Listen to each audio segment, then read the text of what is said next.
매일 밤 핸드폰을 하다가 SNS에 댓글을 읽다 보면 마치 모두가 나를 비난하고 있는 것 같은 기분이 들 때가 있습니다. 한 줄짜리 악플 하나에도 밤을 지새우며 속이 타들어가죠. 분명히 친구들은 신경 쓰지 마라, 무시해버려 라고 조언하는데 그게 그렇게 쉽지만은 않습니다.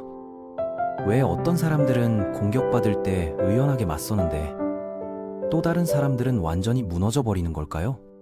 이 복잡한 심리게임의 진실을 파헤쳐 보겠습니다.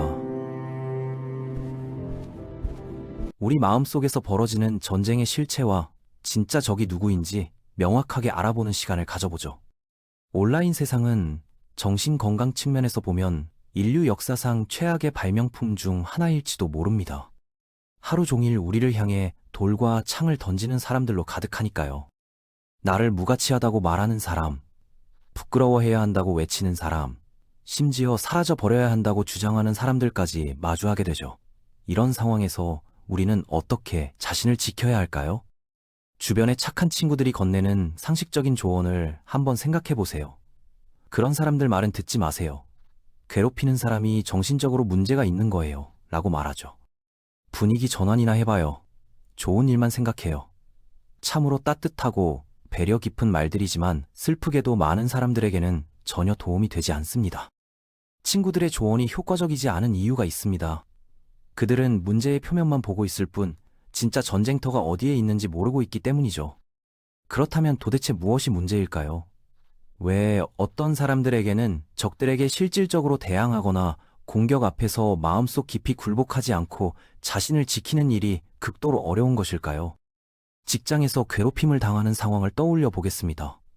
누군가는 침착하고 예의 바른 방식으로 반박하며 자신의 입장을 분명히 밝히고 상황을 통제하려고 노력합니다.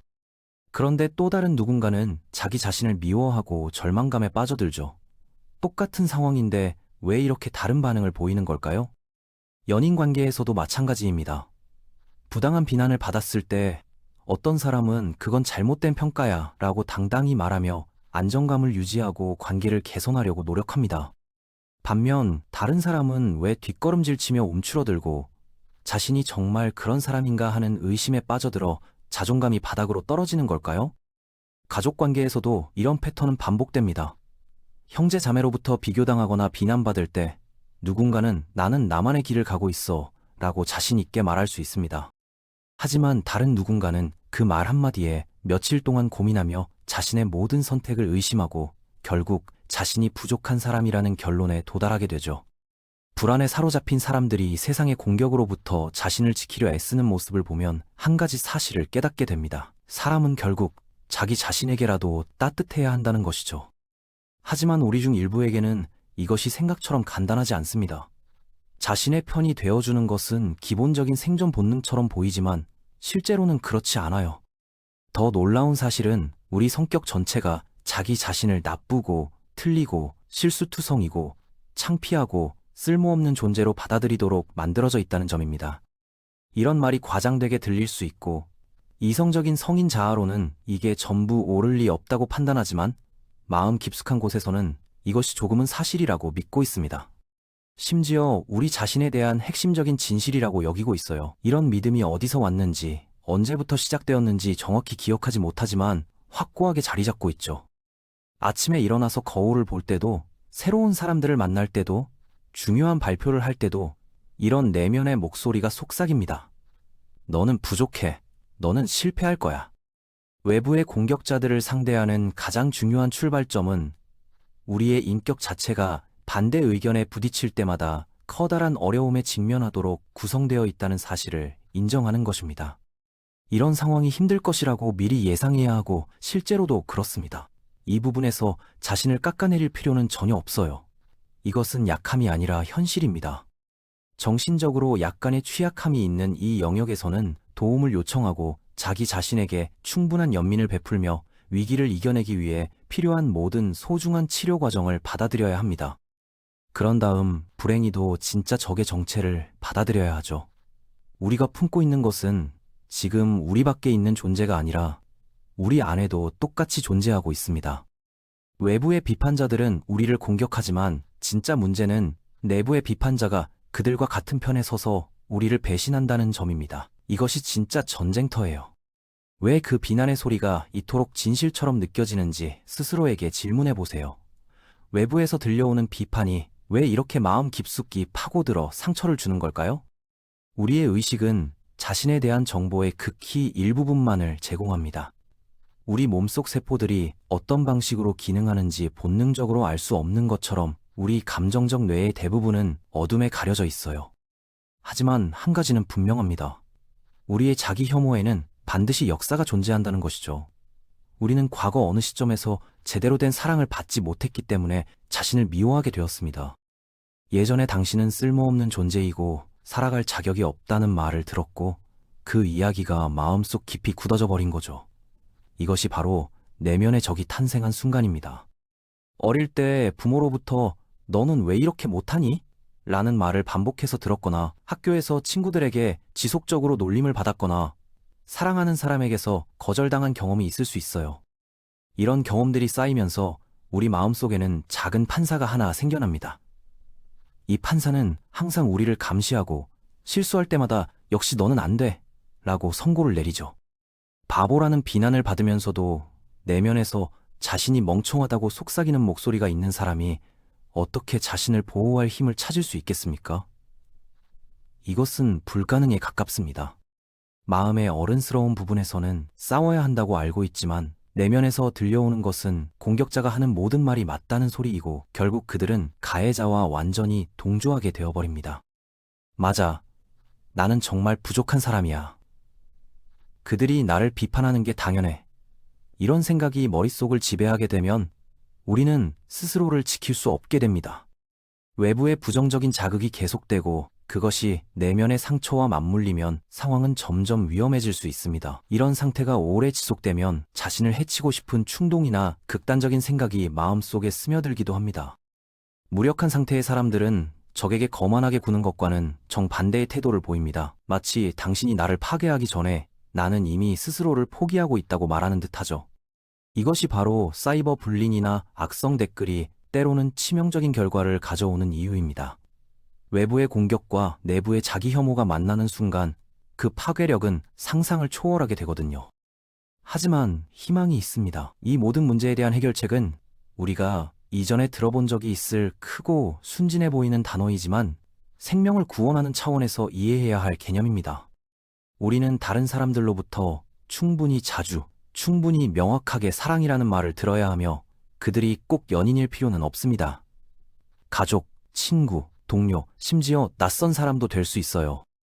내면의 공격자가 속삭이는 것과는 반대로 우리는 충분히 괜찮은 존재입니다. 완벽하지는 않지만 그것이 존재할 자격을 판단하는 기준은 아니거든요. 우리는 다른 사람들의 친절함을 제대로 흡수해서 스스로를 치유해야 합니다. 마치 상처난 피부에 연고를 발라 치료하듯이 상처난 마음에도 사랑이라는 치료제가 필요해요. 문제는 자신을 쓸모없다고 여기는 사람들이 다른 사람들로 하여금 자신을 돌보도록 만드는 일에 그리 능숙하지 않다는 점입니다. 도움을 구하는 것 자체가 어려운 일이죠. 그들은 도움을 구하는 방법을 모르고 도움을 받게 될 때 처음에는 친절한 친구를 이상하거나 부적절하다며 비난하고 거부할 수 있어요. 왜 이런 이상한 놈을 도우려 하지? 예를 들어 신체 이형 장애라는 질환에서 알 수 있듯이 자신을 혐오스럽다고 느끼는 사람에게 실제로는 그렇지 않다고 말하는 것은 아무 소용이 없습니다. 아, 정말 멋있는데요? 라고 해봤자 소용없어요. 우리는 그들이 어떻게 해서 자기 자신을 그토록 미워하게 되었는지 이해할 수 있도록 도와야 하고 우정을 통해서 그들이 누구인지에 대한 또 다른 관점이 존재할 수 있다는 것을 보여줘야 합니다. 단순한 격려가 아니라 그들의 아픔을 인정하고 이해하면서도 다른 시각을 제공하는 것이 필요합니다. 네 마음이 얼마나 아픈지 알겠어. 하지만 내가 보는 너는 달라라고 말이죠. 언어를 습득하는 방식에서 우리 마음이 어떻게 작동하는지에 대한 몇 가지 단서를 얻을 수 있습니다. 아이들은 어린 시절 주변 사람들의 말을 듣고 엄청나게 복잡한 언어 패턴을 유창하게 익혀나가죠. 이와 비슷한 감정적 과정이 진행됩니다. 어렸을 때 누군가가 우리에게 증오와 수치심, 죄책감을 말했다면 우리 역시 스스로에게 그런 식으로 말하기 시작했을 것입니다. 성인이 되어서 새로운 언어를 배우는 것은 쉽지 않을 겁니다. 하물며 스스로에게 유창하게 사랑의 언어로 말하게 되는 것은 더욱 그렇죠. 하지만 불가능하지는 않아요. 자기 혐오에 빠진 사람에게 기운을 내거나 자신을 조금 더 좋아하라고 말하는 것은 한국인에게 중국어로 말하라고 요구하는 것만큼이나 참을성 없는 일일 겁니다. 그럼에도 불구하고 인류를 위한 야심찬 프로젝트가 어떤 모습일지 생각해보고 싶다면 증오와 적대감에 내재화된 언어를 사랑과 연민의 언어로 바꾸는 법을 배우는 거대한 프로그램이 될 것입니다. 우리는 최소한 수천 년 동안 이런 일을 시도해왔지만 지금까지 그 일을 제대로 해내지 못했고 이 프로젝트는 그 어느 때보다도 절실합니다. 특히 디지털 시대에서는 더욱 그렇죠. 내면의 적과 싸우는 것은 외부의 적과 싸우는 것보다 훨씬 복잡하고 어려운 일입니다. 하지만 이것이야말로 우리가 진정으로 이겨야 할 전쟁이고 승리해야 할 싸움입니다. 매일 아침 일어날 때마다 우리는 선택할 수 있습니다. 내면의 비판자의 목소리를 들을 것인가, 아니면 내면의 지지자를 키워낼 것인가. 이 선택이 우리의 하루를 결정합니다. 작은 실천부터 시작해보세요. 실수했을 때 나는 정말 바보야라고 말하는 대신 실수는 배움의 과정이야 라고 말해보는 거예요. 처음에는 어색하고 거짓말 같을 수 있지만 점점 자연스러워집니다. 친구가 칭찬해줄 때도 그런 거 아니야 라고 거부하지 말고 고마워 라고 받아들여 보세요. 타인의 사랑을 받아들이는 연습이 내면의 적을 무력화하는 첫걸음이 될 수 있어요. 그래서 오늘은 우리 자신 안에 있는 자기 혐오적인 부분에게 사랑의 몇 마디를 건네고 지금쯤 이 영상을 보시는 분과 수치심과 부족함에 시달리고 있을지도 모르는 우리 주변의 누군가에게 사랑의 말을 전하는 것으로 시작해야 할 것 같습니다. 진짜 적은 밖에 있지 않습니다. 안에 있어요. 하지만 그 적을 이길 수 있는 무기도 우리 안에 있습니다. 바로 자기 자신에 대한 사랑과 연민이죠.